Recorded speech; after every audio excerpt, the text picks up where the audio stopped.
Starting over at this age is scary. Starting over at 50, at 55, at 60, it's a different kind of fear. It's not that bold, impulsive, I'll figure it out as I go energy we had when we were in our 20s. This fear is quieter but heavier because now you're thinking about things you didn't even worry about before, like time, money, stability, responsibility. And underneath it all, that one question that can stop you right dead in your tracks: what if I fail? Maybe you're standing at a crossroads right now. You're thinking about leaving a relationship that no longer fits, you're considering a career change, or realizing the one you built doesn't fit you anymore. That life you built just doesn't fit you anymore. Or feeling a pull towards something you've always wanted, but never gave yourself permission to pursue. Part of you feels something like excitement, a spark, a possibility, or something quietly saying, what if this could be better? But right beside it, that fear, there's that fear, that real fear, the kind that makes you second guess everything, the kind that whispers, maybe it's too late, the kind that convinces you staying where you are is the safer choice. Let's be honest about something. Starting over now is riskier than it's ever been. You have more to consider, more to lose, more people who may be affected by your choices at this stage in your life. So, no, you're not imagining it. But that doesn't mean you're stuck. No, it just means you need a different way forward. Because here's the truth: you are not too old to start over, but you are too experienced to do it blindly. This isn't about taking reckless leaps. No, it's about making grounded, intentional moves that actually supports the life you want now, not the life you were living 20 years ago. So what does that look like now in real life? First, get clear on what you actually want now, not just what you want to escape from. It's easy to focus on what's wrong or what's going wrong in your life, but clarity comes from asking, what do I want my days to look like and feel like now? What matters to me now at this stage in my life? Starting over without clarity can lead you right back into another version of the same situation. 2. Break starting over into smaller steps.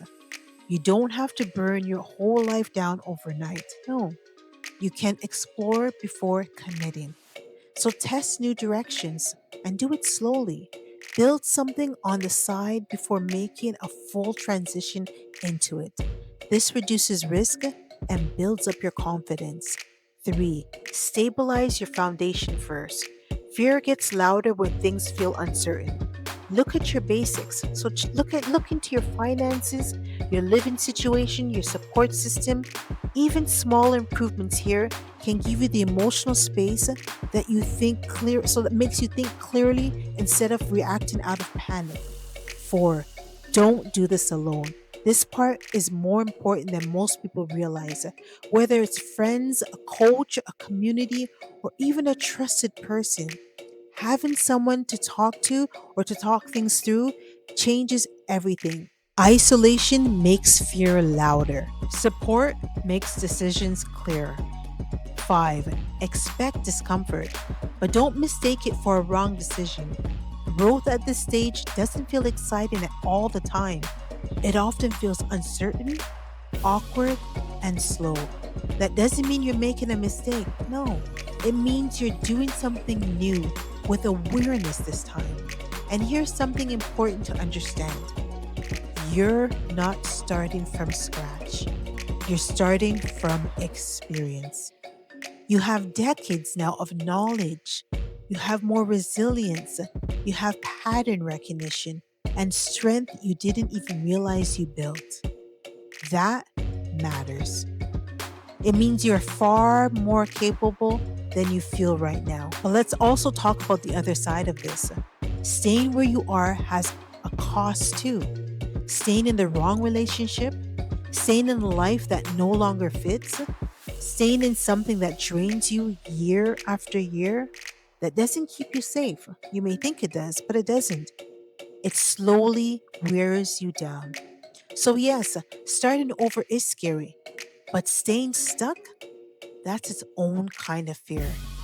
It's quieter, it's more familiar, but just as real. So the question isn't, how do I avoid fear? The question becomes, which fear am I willing to live with? The fear of change or the fear of never changing? Because this chapter, it's not behind you. It's still in front of you. And it doesn't have to look like anyone else's version of success. It just has to feel right for you. Take your time with this. Move thoughtfully. Build something that actually supports the woman you are now. And remember, you don't need to rush. You don't need to rush into this, but you also don't need to stay where you've outgrown. Your next chapter is still waiting for you, and you're more ready than you may think. Ladies, this is not the end of your story. It's the beginning of the most powerful chapter of your life. It's time to start remembering who you've always been and finally choosing her. As always, I'll love to hear your comments below, and I'll see you in the next video.